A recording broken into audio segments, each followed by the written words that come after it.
Calgary-Fish Creek. Thank you, Mr. Speaker. I'm happy today to rise to speak to this amendment on Bill 20, the Climate Leadership Implementation Act, aka the carbon tax. Mr. Speaker, no one can or should dispute the fact that climate change is a serious issue about which we should all be concerned, and this concern should result in responsible government action. Hear, hear.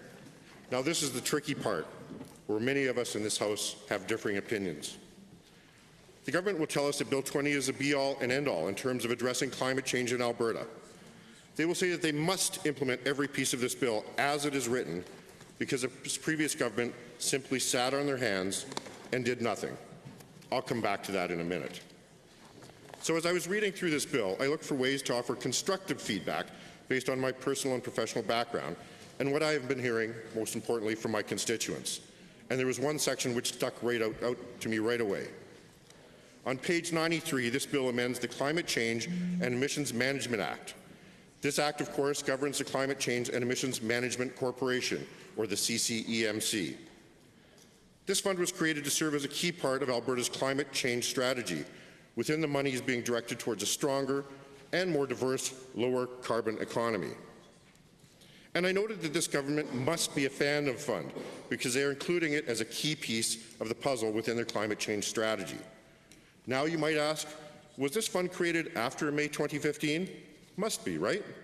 Because if not, then the tales of the previous government sitting on their hands doing nothing about climate change must be false. Well, if you take a quick peek at the CCEMC website, you will note in their About section the following. In April 2007, Alberta became the first jurisdiction in North America to pass climate change legislation, requiring large emitters to reduce greenhouse gas emissions. 2 years later, the CCEMC was created as a key part of Alberta's climate change strategy and movement toward a stronger and more diverse, lower carbon economy.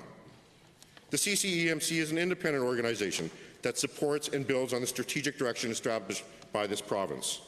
Well, Mr. Speaker, therein lies some pretty good work done while that government was apparently sitting on its hands doing nothing. Now back to the CCEMC as it is amended within Bill 20. The amendments to this piece of legislation ensure the spending parameters of the fund align with programming in the Climate Leadership Plan. These new parameters now include education and outreach, new partnerships, and administrative costs associated with the implementation of the Climate Leadership Plan. Now here is where I begin to have some grave concerns. I have concerns that monies paid and directed into the fund by industry will be redirected towards outreach, which by any other name might be called PR or maybe even spin. Is that where your doctors of climate change science will reside? And given that recently a noted Alberta political scientist stated, and I'm paraphrasing, that the Climate Leadership Plan has been a triumph of PR, but certainly gives us no confidence in any measured success with respect to greenhouse gas reductions. I am concerned that these monies will be used to sell this government's plan to Albertans instead of directed towards initiatives which actually reduce our emissions. It seems clear that it is okay to use the science of stone-cold facts to justify this legislation, but there has been little appetite to use science in the clear rejection of many amendments directed at true accountability in the verification of the outcomes promised. Accountability should be something this Assembly and all Albertans come to expect from us, and from this legislature and from this government. But alas, this is not the case, with the rejection of so many well-reasoned and legislation-improving amendments from PC Caucus and others on this side of the House.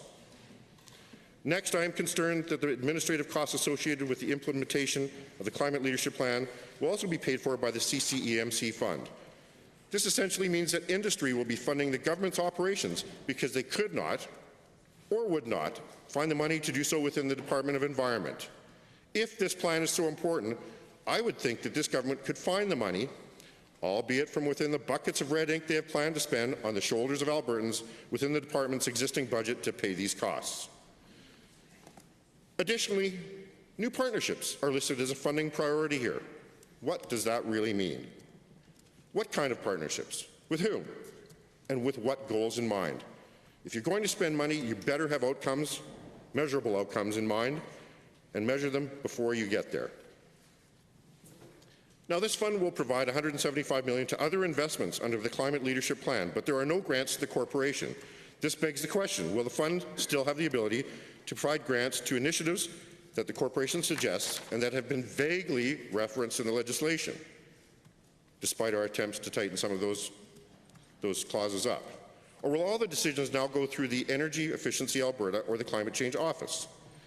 Because if the control over how grants and monies are distributed is taken away from the CCEMC, that, Mr. Speaker, would be a tragic mistake. This fund has been able to partner with a variety of different stakeholders, and through this work they have received over a 5-to-1 return on investment, with $425.5 million being turned into $2.2 billion total value in projects.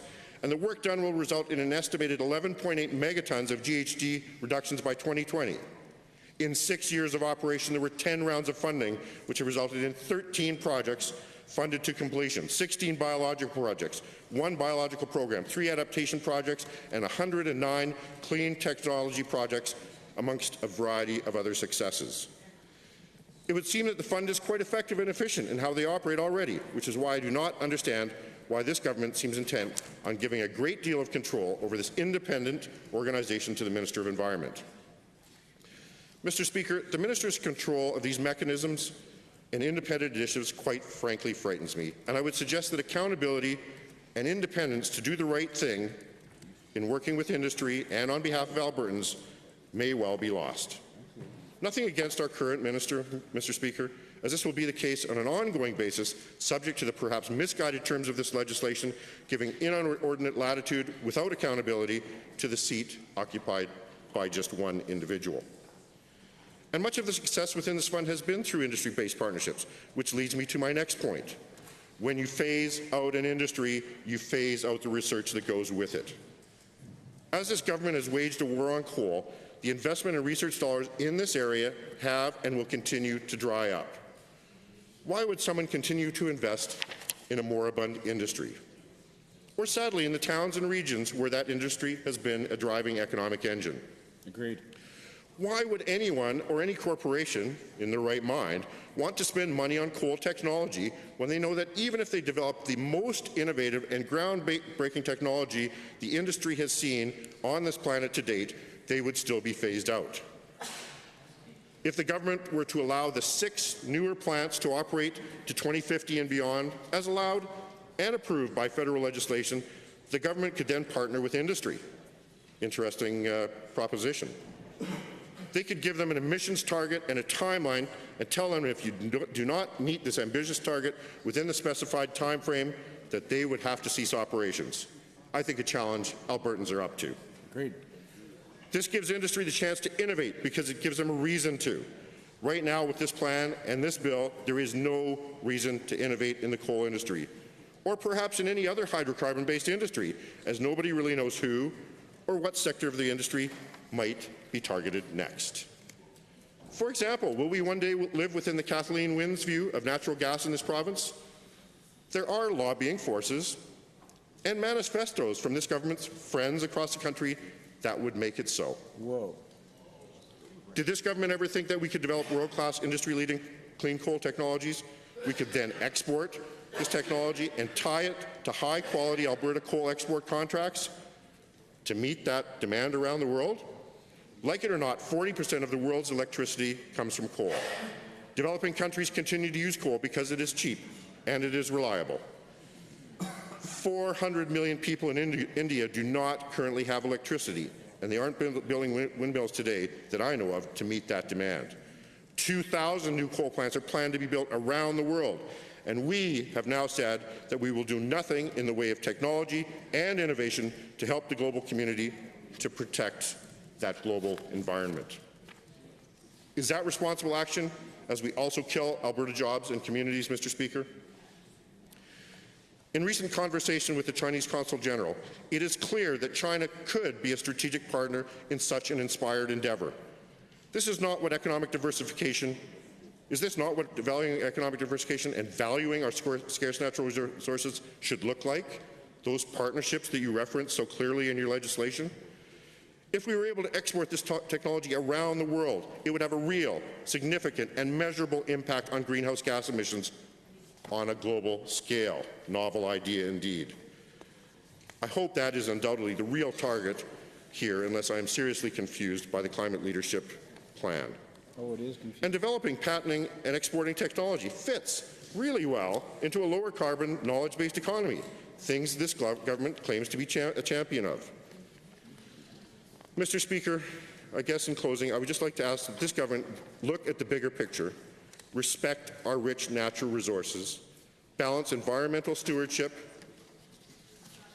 and give Albertans what they desire: a vibrant, healthy, and sustainable economy, and come to the table with industry to work towards promoting Alberta as a hub of balanced and responsible industrial innovation, which will absolutely align with what I am confident reflects Albertans' desire for impactful leadership on a global scale. Mr. Speaker, I beg of this government, please, please do what I am hearing Albertans say, and yes, protect the environment, but let's be balanced and responsible by also fiercely defending and rebuilding the Alberta advantage, which past governments, PC governments, have so often been blamed for creating. Was it really such a bad thing?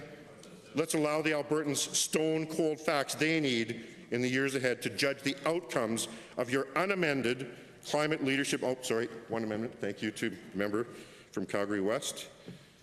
Unamended climate leadership plan as it takes hold with both intended and sadly with the many unintended consequences. You owe that to Albertans, and our future depends on it. Thank you, Mr. Speaker.